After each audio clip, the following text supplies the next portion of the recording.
Hello everybody, it's Carl Moorman, your garden guy, and look around me. Yes, I'm back at the propagation station, and today I'm showing you all my favorite tips and tricks to grow the easiest and the fastest rooting vegetables and herbs right from cuttings. Now, today, Macro Home and Garden have been friendly enough to share some of their rooting hormones with us. Look at these beautiful guys. So I'm gonna jump in here and make some wonderful tip cuttings or some semi-hardwood and softwood cuttings with this terrific rooting hormone from Macro Home and Garden. Let's get into it.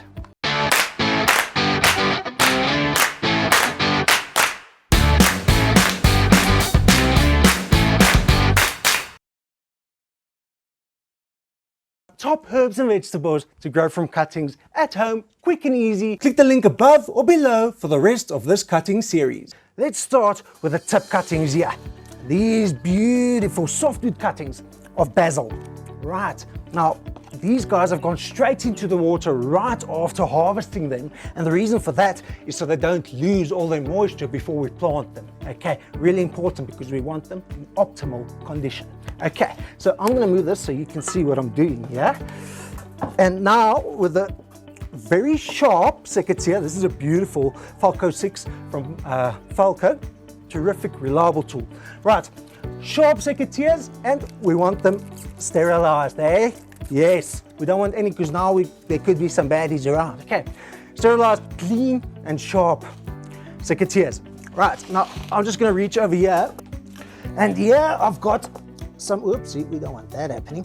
I've got some soil medium already in a planting tray.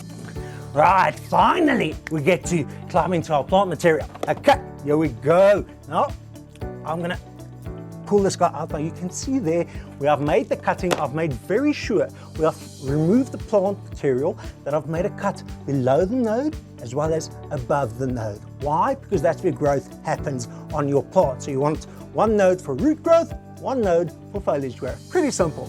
So I'm going to carefully nip the very tip of it off because that's a little flower forming over there. Get rid of that.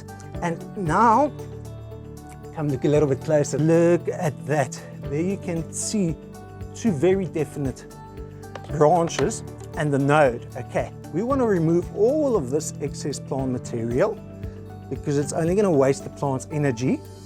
And we want this little node here to be forming our roots. I'm going to nip him off over there, and what I'm going to do is I'm going to pinch this guy off here as well, like that.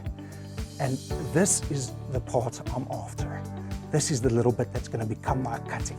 Okay, now you can go ahead and score it over here. However, on most of your softwood or tip cuttings, that won't be necessary, right? And then we're going straight into the rooting hormone. Shake off the excess and look at that. Beautiful, beautiful. Right, now it's going into our medium here. Now this is pre-mixed. Next step is to plant this little guy. And I'm just gonna make a hole right in the center of our little planting cell. I'm gonna insert it in and I'm gonna firm him down right in the middle. Beautiful. And look at that, a beautiful basil cutting that's gonna take root in no time.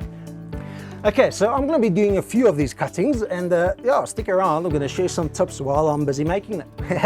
Okay, so this is basil, and well, basil grows really easy from seed as well. So it's not necessarily important that you grow them from cuttings, but I like doing it because it's fun and it's quick. It's really fast. So you see the new growth really quickly, and I love doing that. Okay, so there we go, another little guy. And you'll see, because we've had them in the water already, the entire plant is wet. So you don't need to wet it before you get the rooting hormone on there. Okay, okay, not too much. We just want to give them a little tickle. Okay, into the middle we go. And now here's another thing you want to make sure you do. As far as possible, you want to try and keep your cuttings the same thickness and the same size and height. You want a uniform tray of cuttings. That way you know they're all going to be rooting at the same time, and you also know they're going to need the same watering. So they'll need similar water requirements. Larger plants need more water than smaller ones. That's why you want them to be uniform. Okay, I'm going to carry on here quickly.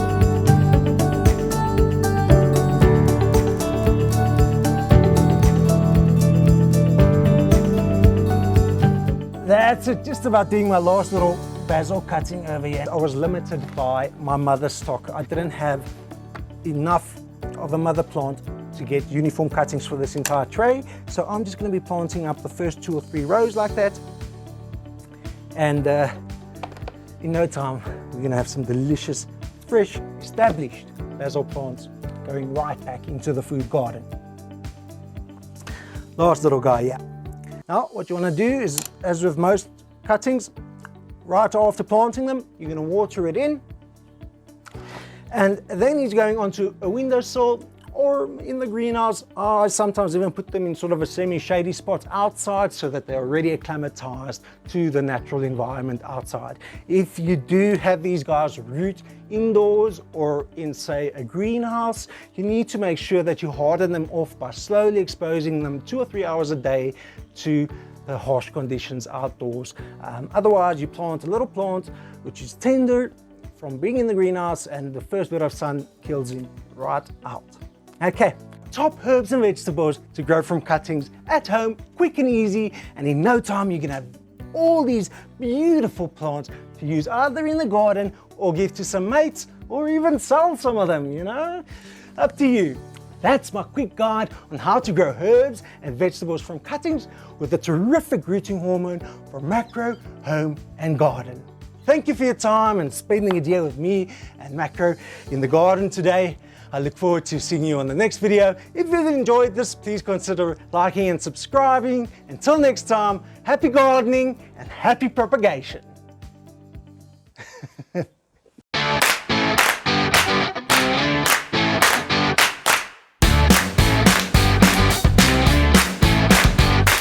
Click the link above or below for the rest of this cutting series.